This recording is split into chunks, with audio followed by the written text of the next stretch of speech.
This is a brief chapter on non-organic hearing loss. So, non-organic means not natural, so no natural cause of a hearing loss. Basically, no real hearing loss, just someone who believes that they have a hearing loss. So, a person with a non-organic hearing loss, it could also be called like a functional hearing loss. The audiogram's normal, tympanometry's normal, OAEs, ABR, all speech recognition scores, everything objective is normal. So it's the apparent loss of hearing without an organic disorder or with insufficient pathological evidence to explain the extent of the loss. There are some indications of a non-organic hearing loss, including the source or the referral. So why are they there to see you today? Who sent them? Someone for a lawsuit, a car accident? The patient's history? How do they have a history of, I don't want to say lying, but do they have a history of unexplainable health issues?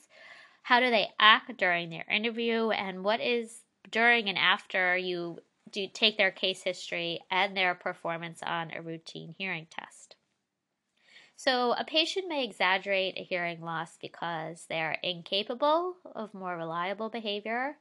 They are willfully fabricating or exaggerating a disorder. They have a psychological disorder.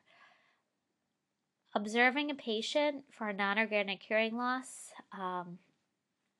can lead the audiologist to the proper resolution of the problem. So an audiologist can easily determine if someone has a non-organic hearing loss. In fact, many people who don't know anything about audiology might be able to determine that a person has a non-organic hearing loss by the way they act. So there are some different terms, including pseudo-hypoacusis, so false hearing loss, a functional hearing loss. This is the term used by physicians to describe the symptoms of a condition that is not organic in nature. So this is what you would write on the audiogram. You would write functional hearing loss. A psychogenic hearing loss would be hysterical deafness. For example, let's say someone was in a serious accident and they had something very traumatic happen to them, and they're upset and they're saying they can't hear when they can really hear okay. They're just in the moment. Malingering is a deliberate falsifier, someone that, over and over again is making up symptoms of disorders, and I don't know why, but males are more suspected of this than females. There are a lot of signs that could alert the audiologist, including the source of referral, the patient's history, the way they act when you take their case history, their performance on the test. And like I said, sometimes these symptoms are very easily recognized even by non-professionals. So they come into their office and they're staring very intently at your lips, trying very hard to lip read, more so than a person with a regular hearing loss would do. Or, they're holding their hand up to their ear and they go shouting, "What? What did you say?" Like over-exaggerated behaviors are a big sign that this person might have a functional hearing loss. So the audiologist should be alert for exaggerated hearing posture. So like I said, leaning forward, intently staring at your lips, cupping their hand to their ear, heavy and obvious reliance on lip reading. Whenever a patient is referred to an audiologist with the specification that there is compensation involved, non-organicity immediately becomes a concern. The first clue is inconsistency on hearing test. So in general, the retest reliability of most patients with organic hearing loss is very good. So if you were to come in for a hearing test with me and you followed the directions and you tried your best, I would get an audiogram. And if you were to come in tomorrow, I'd probably get the same audiogram. And if you were to come in a week, I'd probably get the same audiogram. So our tests are very reliable. Usually there aren't threshold differences greater than 5 dB. If there are differences, it might be caused by inconsistency or wandering attentiveness. And if that's the case, you just have to refocus the person. So, for example, I remember I had a patient whose thresholds were all over the place. And what I did was I asked her if she understood my message, if she was following the directions. And she was just confused about what the directions were. So she thought that she was just supposed to raise her hand whenever the sound was loud, but not when it was even soft. Okay, so like I was saying, if someone seems to be all over the place, the first thing you should do is re-instruct the patient about their roles in the test and how every time they hear a beep, even if it's very, very soft, they're supposed to raise their hand. Now, when an audiologist moving forward finds differences in the pure tone average and speech recognition threshold, maybe, remember I said those two are supposed to correspond, that could be an indication that something is wrong. So let's say the person has really poor thresholds, down in like the 60s and the 70s, but their speech recognition score is at 35 decibels. So you can have a hearing loss, severe hearing loss, and have speech recognition at 35 decibels. Do you understand what I'm saying? So an inconsistency like that would be an indication that something's wrong and maybe the person didn't understand their roles and the responsibility with the test. So if the SRTs are very different from the pure tone average, that's an indicator. Silly stuff like if you're doing the speech recognition threshold and you go, say the word hot dog, a person isn't going to just hear hot, right? Or dog, they're going to either hear a muffling version of the word and not be able to repeat it, or they're going to hear the word. So if someone responds with just like half words, that's an indication that something's wrong.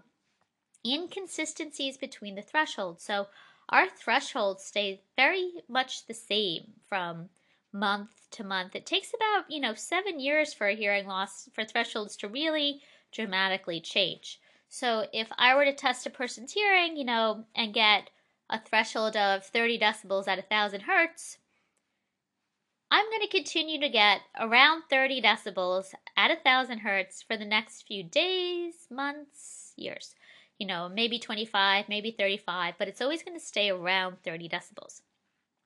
A person that's faking, it's impossible to judge what 30 decibels is at 1,000 hertz. So none of us are smart enough to consistently come up with a threshold if it weren't our real threshold. So the person might get 30 at one time, 60 at another time, 50, 30. It's too hard. So any inconsistencies are also a sign of a hearing loss.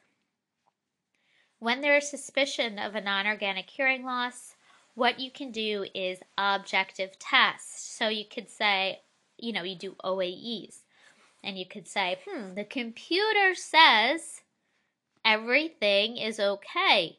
Maybe you didn't understand my directions. So let's say you have an audiogram that represents a severe hearing loss, but you're getting OAEs. And you're pretty sure that this person has a non-organic hearing loss. You could say stuff like, funny, my computer says your threshold, your hearing is normal. Maybe you didn't understand my test directions. Maybe we should try again. I need you to raise your hand every time you hear a beep, even if it's very, very soft. So you sort of give the person an out. You give them an opportunity to go back and do it again. You're never going to go up to someone and say, you're lying. I know you're lying. You don't have a hearing loss. That's completely inappropriate. So you would do something like an OAE test or an ABR test and then ask the person, if they want to try again. Like I said, you could do acoustic reflex thresholds. They're usually present around 65 dB above the threshold. So if a person's real threshold is 20, you're going to get a reflex at 85. The auditory evoked potentials, the ABRs, those waves, and the OAEs. So you're going to have normal waves and normal OAEs and a very abnormal audiogram. That's not consistent. There's something wrong there. Like I said, you want to avoid hostility and confrontation. You don't know what this person is capable of if they're in your office, lying on an audiogram. So, like I said, you could say stuff like, the computer says maybe you didn't understand my directions. Let me re-instruct. I'm sorry, I might have done something incorrect. Can we please do this test over again? Because the computer says you hear okay. Sometimes children malinger because they need attention. So again, you're not going to call the child out. You're going to speak to the parents. You're going to explain what's going on, and you're going to give the child an opportunity to do the test again. Maybe recommend the child for other services like psychological evaluation if they have other things that need to be discussed. You cannot accuse. You cannot write malingering. You can write suspected non-organic hearing loss or suspected functioning hearing loss. Unless the person admits that they cheated or they lied, you cannot accuse someone of that. So malingering is not the best word. Like I said, you could do non-organic hearing loss or suspected functional hearing loss on the audiogram. And that gives the sign to the otolaryngologist or the ear, nose, and throat doctor that this needs to be investigated further.